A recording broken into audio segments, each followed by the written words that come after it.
സ്കൂളുകളിൽ Zumba dance അത് പാടില്ല, അത് തങ്ങളുടെ മതത്തിന് എതിരാണ് എന്നൊക്കെയുള്ള രീതിയിലാണ് പറഞ്ഞു വരുന്നത്. കാരണം ആ കാലഘട്ടമൊക്കെ കഴിഞ്ഞു പോയെന്നേ. ആൺകുട്ടികളും പെൺകുട്ടികളും ഇടകലർന്നാണ് സൂംബ ഡാൻസ് കളിക്കുന്നതെന്ന്, അതല്ലെങ്കിൽ അവരുടെ ഡ്രസ് കോഡ് ഒരു സ്വിമ്മിങ് സൂട്ട് മാതിരിയൊക്കെയാണെന്ന് ഇവരെ ആരോ പറഞ്ഞ് തെറ്റിദ്ധരിപ്പിച്ചിരിക്കുന്നതാണ്. ആ മുറിക്കുള്ളിൽ നിന്ന് ജസ്റ്റ് ഒന്ന് പുറത്തേക്ക് ഇറങ്ങിയിട്ട് ഈ ലോകമൊക്കെ ഒന്ന് കാണണം. ഭാരതാംബ വിഷയത്തിലെടുത്തിട്ടുള്ള നിലപാടുകളും അതോടൊപ്പം തന്നെ ഇപ്പോൾ ഈ സൂംബ വിഷയത്തിലെടുത്തിട്ടുള്ള വിവാദവും കോയമാരോടൊക്കെ പറഞ്ഞു, നിങ്ങളവിടെ ഇരുന്നാൽ മതി, ഇത് സർക്കാർ തീരുമാനിക്കും, ഇത് സർക്കാർ നടപ്പിലാക്കും, അതാണ് നിലപാട് എന്ന് പറയുന്നത്. വൈറ്റ് സ്വാൻ ടോക്സിലേക്ക് ഏവർക്കും സ്വാഗതം. നമസ്കാരം. നമസ്കാരം.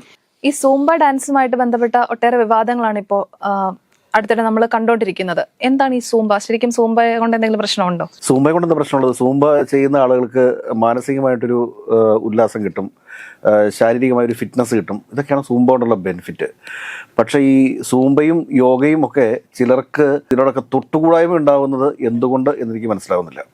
ഒരു കാര്യം മനസ്സിലാക്കേണ്ടത് വെച്ചാൽ വൈറ്റ് ഗാർഡിനെതിരെ ഇവിടെ ശക്തമായ ചില പ്രതിഷേധവുമായിട്ട് ചില സംഘപരിവാർ സംഘടനകളൊക്കെ രംഗത്ത് വന്നിരുന്നു. ആ സമയത്തും കേരളത്തിലെ നവോത്ഥാന സമൂഹം എന്ന് പറയുന്നത്, കേരളത്തിലെ നവോത്ഥാനം എന്ന് പറഞ്ഞു കഴിഞ്ഞാൽ ചില ജാതിയിൽപ്പെട്ട ആളുകൾക്കൊക്കെ നീ, അവൻ, അവൾ എന്നൊക്കെയുള്ള പദം പോലും ഉപയോഗിക്കാൻ, അല്ലെങ്കിൽ രൂപ, റുപ്പിക, തുട്ട്, ചെമ്പുതുട്ട്, അങ്ങനെയൊക്കെയുള്ള ഒരുപാട് പദങ്ങൾ ഉപയോഗിക്കാൻ പോലും ജാതിയും മതമൊക്കെ ഉണ്ടായിരുന്നൊരു നാട്ടിൽ നിന്നുമാണ് നമ്മൾ ഈ കാണുന്ന രീതിയിലുള്ള ഒരു പരിഷ്കൃത സമൂഹത്തെ ഒരുപാട് ആളുകളുടെ പോരാട്ടങ്ങൾക്ക് ശേഷമാണ് നമ്മൾ വളർത്തിയെടുത്തിട്ടുള്ളത്. അപ്പോൾ അങ്ങനെയൊക്കെയുള്ളൊരു സാഹചര്യത്തിൽ ഇപ്പോൾ ഈ സൂംബയോടും യോഗയോടുമൊക്കെ എന്തിനാണ് ഒരു തൊട്ടുകൂടായ്മ എന്നുള്ളത് കേരളത്തിലെ പരിഷ്കൃത സമൂഹം അല്ലെങ്കിൽ നവോത്ഥാന സമൂഹം ചിന്തിക്കേണ്ട കാര്യമാണ്. ഇപ്പോൾ വൈറ്റ് ഗാർഡിൻ്റെ കാര്യം പറഞ്ഞു. വൈറ്റ് ഗാർഡ് ഇവിടെ എന്തൊക്കെയോ ചെയ്യാൻ പോകുന്നു, ഇവിടെ ഈ നാടിനെ വലിയൊരു കലാപം ഉണ്ടാക്കും എന്നൊക്കെ പറഞ്ഞ് സംഘപരിവാർ ശക്തികൾ വന്നപ്പോൾ നമ്മളതിനെ ശക്തമായി എതിർത്തതാണ്. എന്ന് പറഞ്ഞ പോലെ തന്നെ ഇപ്പോൾ ഈ സൂംബ വിവാദം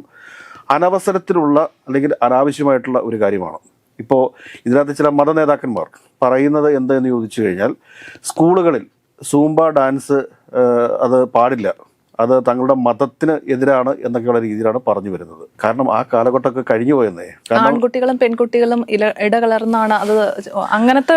ഇതാരാ പറഞ്ഞത്? ആൺകുട്ടികളും പെൺകുട്ടികളും ഇടകലർന്നാണ് സൂംബ ഡാൻസ് കളിക്കുന്നതെന്ന്, അതല്ലെങ്കിൽ അവരുടെ ഡ്രസ് കോഡ് ഒരു സ്വിമ്മിങ് സൂട്ട് മാതിരിയൊക്കെയാണെന്ന് ഇവരെ ആരോ പറഞ്ഞ് തെറ്റിദ്ധരിപ്പിച്ചിരിക്കുന്നതാണ്. ഇവരൊക്കെ ആ മുറിക്കുള്ളിൽ നിന്ന് ജസ്റ്റ് ഒന്ന് പുറത്തേക്ക് ഇറങ്ങിയിട്ട് ഈ ലോകമൊക്കെ ഒന്ന് കാണണം. അവരുടെ മതം നിഷ്കർഷിക്കുന്നത്, മതപുസ്തകം നിഷ്കർഷിക്കുന്നത്, അതൊക്കെയാണ് അവർ പറയുന്നത്. ഓരോ ദിവസവും കാലഘട്ടം മാറിക്കൊണ്ടിരിക്കുകയാണ്. പിന്നെ ഇതിനകത്ത് ഏറ്റവും പ്രധാനപ്പെട്ട ഒരു കാര്യം എന്താണെന്ന് വെച്ച് കഴിഞ്ഞാൽ, ഗവൺമെൻറ് ശമ്പളം കൊടുക്കുന്ന സ്കൂളുകളിൽ എന്ത് ചെയ്യണം എന്ന് തീരുമാനിക്കാനുള്ള ഉത്തരവാദിത്വം സർക്കാരുകൾക്കുണ്ട്.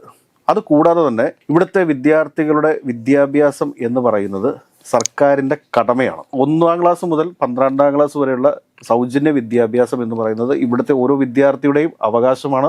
അത് സർക്കാരിൻ്റെ കടമയാണ്, അത് സർക്കാർ ചെയ്യും. അപ്പോൾ വി ശിവൻകുട്ടിയോട് ഒക്കെ നമുക്ക് ഒരു ബഹുമാനം കൂടാൻ കാരണം എന്താണെന്ന് വെച്ച് കഴിഞ്ഞാൽ, അദ്ദേഹം ഭാരതാംബ വിഷയത്തിലെടുത്തിട്ടുള്ള നിലപാടുകളും അതോടൊപ്പം തന്നെ ഇപ്പോൾ ഈ സൂംബ വിഷയത്തിലെടുത്തിട്ടുള്ള വിവാദവും കോയമാരോടൊക്കെ പറഞ്ഞു, നിങ്ങളവിടെ ഇരുന്നാൽ മതി, ഇത് സർക്കാർ തീരുമാനിക്കും, ഇത് സർക്കാർ നടപ്പിലാക്കും, അതാണ് നിലപാട് എന്ന് പറയുന്നത്. അതേസമയം പ്രതിപക്ഷ നേതാവ് വി ഡി സതീശൻ പറഞ്ഞ എന്താണ്? ചർച്ച വേണമെന്നാണ് പറഞ്ഞേക്കുന്നത്. ഇത് രമേശ് ചെന്നിത്തല എന്താ പറഞ്ഞേക്കുന്നത്? ഇവരുമായിട്ട് ചർച്ച ചെയ്യണമെന്ന്. എന്തെങ്കിലുമൊക്കെ ആരെങ്കിലുമൊക്കെ ഈ ഒരു പരിഷ്കൃത സമൂഹത്തെ പുറകോട്ട് വലിക്കത്തക്ക രീതിയിലുള്ള ഡയലോഗ് വിട്ട് കഴിഞ്ഞാൽ അവരെ ഉപദേശിച്ചു കൊടുക്കേണ്ട ആളുകളാണ് ഇവരൊക്കെ.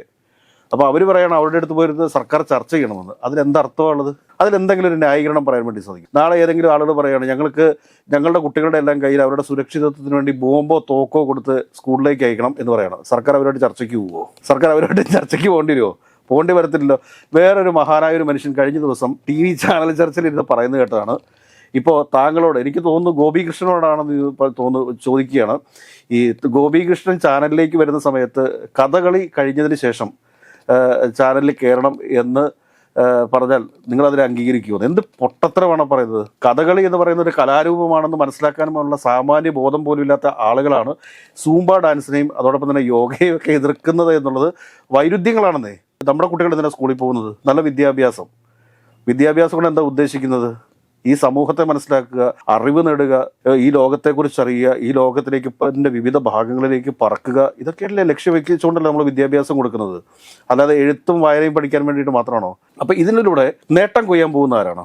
ഇതിലൂടെ നേട്ടം കൊയ്യാൻ പോകുന്നത് BJP ആണ്. കാരണം BJP നേട്ടം ഉണ്ടാക്കുന്നത് എങ്ങനെയാണെന്ന് എന്ന് ചോദിച്ചു കഴിഞ്ഞാൽ ഇവരുടെ ഇങ്ങനെയുള്ള ഈ അപരിഷ്കൃതമായിട്ടുള്ള നിലപാടുകൾ, അതായത് ഏത് ന്യൂനപക്ഷ മതസമുദായത്തിൽപ്പെട്ട ആളുകളായിക്കോട്ടെ, ഈ അപരിഷ്കൃതമായിട്ടുള്ള നിലപാടുകളെ BJP മാക്സിമം കാരണം അവരുടെ നിലപാടുകളിലും ഈ അപരിഷ്കൃതത ഒരു അവരുടെ അപരിഷ്കൃതല്ല. അവർ ഭാരതാംബ വിവാദം ഉണ്ടല്ലോ, അത് ശരിക്കും അതൊക്കെ ഒരു ഏകോപനമാണ്. അത് കാരണം വെച്ചാൽ വർഗീയത ഒരാളുടെ മനസ്സിലേക്ക് ഇൻജക്ട് ചെയ്ത് കൊടുക്കുക എന്ന് പറഞ്ഞു കഴിഞ്ഞാൽ അപ്പോൾ അവിടെ പറയുന്ന ഭാരതാംബ, അതായത് ലക്ഷ്മി ദേവിയൊക്കെ ആയിട്ട് ഇവർ, അത് നമുക്കൊരു പൊതുചർച്ചയിലൊന്നും പറയാൻ പാടില്ല, ലക്ഷ്മി ദേവിയൊക്കെ ആയിട്ട് കണക്ട് ചെയ്തുകൊണ്ട് ഇവർ മനുഷ്യരുടെ മനസ്സിലേക്ക് ഇട്ടുകൊടുക്കുകയാണ്.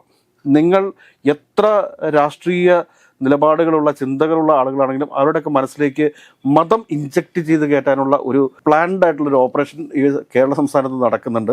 അത് മനസ്സിലാക്കാനുള്ളൊരു സാമാന്യ ബോധം ഈ കോയമാർ കാണിക്കേണ്ടതായിരുന്നു. അവർ ഈ ഭാരതാംബ വിഷയത്തിൽ തന്നെയാണെങ്കിലും അതോടൊപ്പം തന്നെ ഇപ്പോൾ വന്നിരിക്കുന്ന ഈ സൂംബ വിവാദം, അത് എന്തിനു വേണ്ടിയിട്ടാണത്? അത് എന്തിനു വേണ്ടിയിട്ടുള്ളതാണ്? അവർക്ക് അങ്ങനെ എന്തെങ്കിലുമൊക്കെ ഒരു പ്രശ്നങ്ങളുണ്ടെങ്കിൽ അത് നേരിട്ട് മുഖ്യമന്ത്രിയെ കണ്ട് ധരിപ്പിക്കണമായിരുന്നു, അല്ലെങ്കിൽ വിദ്യാഭ്യാസ മന്ത്രിയെ കണ്ട് ധരിപ്പിക്കണമായിരുന്നു. ഇത് പൊതുസമൂഹത്തിന് മുമ്പിൽ ഒരു ചർച്ചയാക്കിയിടുന്നത് എന്തിനു വേണ്ടിയിട്ടാണ്? ഇത് പൊതുസമൂഹത്തിന് മുമ്പിൽ ഇങ്ങനെ ഒരു ചർച്ചയായിട്ട് വരുന്ന സമയത്ത് സംഭവിക്കുന്നത് എന്താണ്? എത്രയോ ആളുകൾ ഇവരെ കളിയാക്കുന്നു. ഈ കഴിഞ്ഞ ദിവസത്തെ ചർച്ചയുടെ കാര്യം തന്നെ ഞാൻ കുറച്ചു മുമ്പ് പറഞ്ഞു. ആ കഥകളിയുടെ കാര്യമൊക്കെ പറഞ്ഞ ആളെയൊക്കെ എത്ര പരമപുച്ഛത്തോടു കൂടിയായിരിക്കും ആളുകളിനെ കാണാൻ വേണ്ടി പോകുന്നത്. ആളുകൾ, അതായത് പ്രത്യേകിച്ച് മലയാളികൾ, കാര്യം എന്തൊക്കെ പറഞ്ഞാലും അവർക്ക് ഇങ്ങനെ ഒരു കാര്യം കൊടുക്കുമ്പോൾ അവരത് വ്യക്തമായി ചിന്തിക്കുന്നുണ്ട്.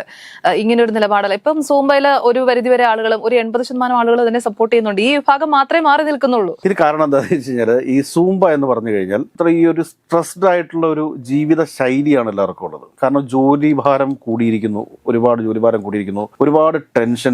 വീട്ടിലിരിക്കുന്ന വീട്ടമ്മമാർക്ക് പോലും ടെൻഷനാണ്. തങ്ങളുടെ കുട്ടികൾ പഠിക്കുക, മറ്റേ ഇന്ന് സ്കൂൾ വിട്ട് ഏത് സമയത്ത് വരും, ഇന്ന് എന്തൊക്കെയാണ് ഹോംവർക്ക് ഉണ്ടാവുക, അത് നാളത്തേക്ക് ചെയ്ത് തീർക്കാൻ പറ്റുമോ, എൻ്റെ കുട്ടിക്ക് എത്ര % മാർക്കുണ്ട്, ഇങ്ങനെ ഉള്ളതിനും ഇല്ലാത്തതിനും ഒക്കെ ടെൻഷനായിട്ടിരിക്കുന്ന ഒരു വീട്ടമ്മമാർക്കൊക്കെ ഒരു ചെറിയ ഒരു മാനസിക ഉല്ലാസം നൽകുന്നതാണ് ഇത്. ഇതെന്താ സംഭവം എന്താണ്? ഒരു മ്യൂസിക്, നല്ലൊരു മ്യൂസിക് ഇടുന്നു, അതിനുശേഷം ചുവടുകൾ വെക്കുന്നു, നൃത്ത ചുവടുകൾ വെക്കുന്നു.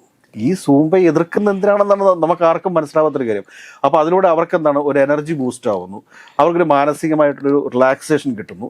അതല്ലാതെ അവർ വേറെ ലഹരി ഉപയോഗിക്കുകയെന്നല്ലല്ലോ ചെയ്യുന്നത്. ഈ ലഹരിയെ തടഞ്ഞു നിർത്താൻ വേണ്ടിയിട്ടുള്ള ഏറ്റവും നല്ല മാർഗം തന്നെയാണ് സൂംബയും അതോടൊപ്പം തന്നെ കലകളും എന്ന് പറയുന്നത്. പണ്ടൊക്കെ ഉണ്ടായിരുന്ന കലകളിലേക്കും ഇതുപോലെയുള്ള സൂംബ പോലെയുള്ള എക്സസൈസുകളിലേക്കും യോഗ പോലെയുള്ള മെഡിറ്റേഷൻ പ്രോഗ്രാമുകളിലേക്കും ഒക്കെ നമ്മുടെ ചെറുപ്പക്കാരെയും നമ്മുടെ വിദ്യാർത്ഥികളെയും ഒക്കെ കൊണ്ടുപോകുന്നത് നല്ലതാണെന്ന് മനസ്സിലാക്കാൻ ഈ കോയമാർക്ക് ഇനി എത്ര സൂര്യൻ കൂടി ഈ രാവിലെ ഉദിക്കണം എന്നാണ് നമുക്ക് മനസ്സിലാവാത്തത്. ഇനിയും എന്താ ഇവരെ പഠിക്കാത്തത് എന്താണ് എൻ്റെ ഒരു ചോദ്യം. ഇവരെ ഒറ്റപ്പെട്ടു പോകുമല്ലോ, ഇവിടെ സമൂഹത്തിൽ തന്നെ ഒറ്റപ്പെട്ടു പോകത്തില്ല. കാരണം ഇങ്ങനെയുള്ള വാദങ്ങൾ ഉന്നയിച്ചു കഴിഞ്ഞാൽ അവർ പറയുന്നത് മാത്രമാണ് ശരി, ബാക്കി എല്ലാവരും പറയുന്നത് തെറ്റാണ് എന്ന് പറയാൻ പറ്റുമോ? ഇവിടെ ഏതെങ്കിലും തരത്തിൽ അവരുടെ ഒരാളുടെ, ഒരു വ്യക്തിയുടെ മതചിന്തകളെയോ മതത്തെയോ അവഹേളിക്കാനോ കളിയാക്കാനോ ഒന്നും പാടില്ല. അതിനൊക്കെ ബഹുമാനിക്കുന്നു. പരസ്പര ബഹുമാനത്തോടു കൂടി മുമ്പോട്ട് പോകുന്ന, ഇന്നലെ തന്നെ ഒരു BJPയുടെ നേതാവ് ചോദിച്ചിട്ടുണ്ട്, മതേതരത്വം എന്തിനാണ് ഭരണഘടനയിൽ ഉപയോഗിക്കുന്നതെന്ന്. ഇത്രയും അപകടകരമായ രീതിയിലേക്ക് ഈ രാജ്യം പോകുന്ന സമയത്ത് ഓരോ ദിവസവും കൊണ്ടുപോയി ഓരോ വളമിട്ട് കൊടുക്കുകയാണ്. പൊരുതി നിന്നിട്ട് ഇവിടെ അശാന്തി സൃഷ്ടിക്കേണ്ട കാര്യമുണ്ടോ? ഇവിടെ സമാധാനപൂർണ്ണമായിട്ട് ജീവിച്ചു പോയിക്കൂടെ? ഒരു സംവിധാനത്തെക്കുറിച്ച് അല്ലെങ്കിൽ ഒരു തീരുമാനത്തെക്കുറിച്ച് ഒരു തർക്കമുണ്ടെങ്കിൽ അത് സോഷ്യൽ മീഡിയയിലേക്കും വാർത്താ മാധ്യമങ്ങൾക്കും ചർച്ചയ്ക്കിട്ട് കൊടുക്കുന്നതിന് മുമ്പ് തന്നെ ഇവർ മുഖ്യമന്ത്രിയെ കണ്ടൊന്ന് സംസാരിച്ചിരുന്നോ? അല്ലെങ്കിൽ വിദ്യാഭ്യാസ വകുപ്പ് മന്ത്രിയെ കണ്ട് സംസാരിച്ചിരുന്നോ? ഇല്ലല്ലോ. ഇവർ പരസ്യമായിട്ട് ഒരു പ്രസ്താവനയുമായിട്ടാണ് രംഗത്ത് വരുന്നത്. ഞങ്ങൾ ഇതിനെ ശക്തമായി പൊതുജനങ്ങളിലേക്ക് ഇട്ട് കൊടുക്കുകയാണ്. പക്ഷെ അവര് മനസ്സിലാക്കുന്നത് ഇവര് പറയുന്ന തരത്തിലായിരിക്കില്ലല്ലോ. പൊതുജനങ്ങൾ പരിഹാസത്തോടു കൂടിയല്ലേ ഇതിനെ കണ്ടത്. കാരണം ഇവര് സൂംബയെ ഞങ്ങൾ എതിർക്കുന്നു. അവരുടെ മതവിഭാഗത്തിൽപ്പെട്ട ഒരു സ്ത്രീ, ആരാണെന്ന് എനിക്കറിയില്ല, അവരൊരു സിനിമാ താരം കൂടിയാണ് പറഞ്ഞത്. ഹജ്ജിന് പോകുമ്പോഴും മക്കയിലേക്ക് പോകുമ്പോഴും ഒക്കെ ഇങ്ങനെ ഒരുമിച്ചാണ് പോകുന്നത്. അപ്പൊ അതിനില്ലാത്ത ബുദ്ധിമുട്ട് എന്തിനാണ് സൂംബ ചെയ്യുമ്പോൾ എന്നാണ് ചോദിക്കുന്നത്. അല്ല, സൂംബ ചെയ്യുമ്പോൾ എന്താണ് പ്രശ്നം? കാരണം സ്കൂളുകളിൽ ഇന്നും മിക്സ്ഡ് ആയിട്ടൊന്നും വിദ്യാർത്ഥികളെ ഇരുത്തുന്നില്ല. അസംബ്ലിക്ക് മിക്സ്ഡ് ആയിട്ട് കുട്ടികളെ ഇരുത്തുന്നില്ല. രണ്ടുപേരെ രണ്ട് സൈഡിലാണ് നിർത്തുന്നത്. അപ്പോൾ രണ്ട് സൈഡിൽ നിന്നുകൊണ്ട് സൂംബ നൃത്തച്ചൂടുകൾ വെക്കുന്നതിൽ എന്താണ് തെറ്റ്? ഇവരുടെ കണ്ണിലെ തെറ്റെന്താണ്? അതോ ഇവർ തെറ്റിദ്ധരിക്കപ്പെട്ടിരിക്കുന്നത് എന്താണെന്ന് വെച്ചാൽ, ഞാൻ മനസ്സിലാക്കുന്ന കാര്യം എന്താണെന്ന് വെച്ച് കഴിഞ്ഞാൽ, ഈ ചില റീൽസ് ഉണ്ട്, റീൽസ്. അപ്പോൾ ഈ റീൽസ് ഇരുന്ന് ഇങ്ങനെ കാണുന്ന സമയത്ത് അതിൻ്റെ ഡ്രസ് കോഡ് ഉണ്ട്. അതെന്ന് പറഞ്ഞു കഴിഞ്ഞാൽ എനിക്ക് തോന്നുന്നു വളരെ വൾഗറായിട്ടുള്ള ചില ഡ്രസ്സുകളൊക്കെ ഇട്ട് ചില ആളുകൾ അതിനകത്ത് സൂംബയുടെ പേരിൽ ഡാൻസ് ചെയ്യുന്നുണ്ട്. അപ്പോൾ അങ്ങനെ ആയിരിക്കുമോ ഇനിയിപ്പോൾ അവർക്ക് സ്വിമ്മിങ് സ്യൂട്ടൊക്കെ ഇട്ടിട്ടായിരിക്കും പോകേണ്ടി വരുന്നത് എന്നൊക്കെയുള്ളൊരു ചിന്ത ഇവരുടെ മനസ്സിൽ കയറിയിട്ടുണ്ടാവും. അവർ തെറ്റിദ്ധാരണ മാത്രമാണ്. അത് മാറ്റണം. അത് മാറ്റിയതിന് ശേഷം ഇതുപോലെയുള്ള വിഷയങ്ങളൊന്നും അല്ലെന്ന് നമുക്ക് ഏത് വേഷത്തിലും സൂംബ ചെയ്യാമല്ലോ. ഏത് വേഷത്തിലാണെങ്കിലും മുണ്ടും ഷർട്ടും ഇട്ടുകൊണ്ട് നമുക്ക് സൂംബ ചെയ്യാൻ പറ്റുമല്ലോ. പിന്നെന്താ പ്രശ്നമുള്ളത്? അപ്പോൾ ഇതൊക്കെ മനസ്സിലാക്കാതെ വെറുതെ ഒരു വിഷയത്തെ എടുത്തിട്ട് അത് BJPക്ക് അവസരത്തിന് വേണ്ടിയിട്ട് അല്ലെങ്കിൽ അവർക്ക് വിമർശിക്കാൻ വേണ്ടിയിട്ട് നിങ്ങൾ അപരിഷ്കൃതരാണ് എന്ന് പറയിപ്പിക്കത്തക്ക രീതിയിലേക്ക് കാര്യങ്ങൾ കൊണ്ടുപോകരുത് എന്നുള്ളതൊരു അഭ്യർത്ഥനയാണ്. മലയാളികൾ ആഗ്രഹിക്കുന്ന സമാധാനപൂർണ്ണമായിട്ടൊരു ജീവിതമാണ്. ആ ജീവിതത്തിലേക്ക് കൊണ്ടുപോവുക. അതല്ലെങ്കിൽ സ്കൂളുകളിൽ തന്നെ കുട്ടികൾക്കിടയിൽ വേർതിരിവുണ്ടാക്കുക ചെയ്യുന്നൊരു കാര്യമാണിത്. കുട്ടികൾക്കിടയിൽ വേർതിരിവുണ്ടാക്കുന്ന ഒരു സംഭവമാണിത്. കുറച്ച് കുട്ടികൾ മാറി നിൽക്കട്ടെ എന്ന് പറയുന്നത് എന്ന് മാറി നിൽക്കുക എന്നൊക്കെ പറയുമ്പോഴത്തേക്ക് അതിനെ എങ്ങനെ അംഗീകരിക്കാൻ മറ്റു കുട്ടികൾ വിചാരിക്കും അതെന്താ ഇവര് മാറി നിൽക്കുന്നത്. അതെ അതാണ് ഞാൻ പറഞ്ഞത്. കാരണം ഇത് കുട്ടികളുടെക്കിടയിലേക്ക് കാരണം അവർക്ക് ഇത്രയും സംഭവ വികാസങ്ങളൊന്നും അറിയില്ലല്ലോ, അവർക്ക് അതിനുള്ള പ്രായമായിട്ടില്ല. അപ്പോൾ ഈ കുട്ടികൾക്കിടയിൽ തന്നെ വേർതിരിവുണ്ടാക്കത്തക്ക രീതിയിലുള്ള ഇതുപോലുള്ള പ്രവർത്തികൾ അവസാനിപ്പിക്കുന്നതാണ് നല്ലത്. എല്ലാവർക്കും ഇന്ത്യയുടെ പൗരന്മാരാണ്. ഇന്ത്യ പറയുന്ന നിയമം, ഇന്ത്യൻ ഭരണഘടന പറയുന്ന നിയമങ്ങൾ അനുസരിച്ച് മാത്രമേ ഇവിടെ ജീവിക്കാൻ സാധിക്കത്തുള്ളൂ. ഒരാൾക്കൊരു പ്രത്യേക നിയമം വേണം എന്നൊക്കെയുള്ളൊരു വാദം അത് രാജ്യത്തിന് എതിരാണ് എന്ന് മനസ്സിലാക്കുക. ഇവിടെ സമാധാനപൂർണ്ണമായ ഒരു ജീവിതത്തിന് വേണ്ടിയിട്ട് പരിശ്രമിക്കാൻ ഉള്ള ഒരു ഉപദേശം മാത്രം നൽകിക്കൊണ്ട് നമുക്ക് നിർത്താം.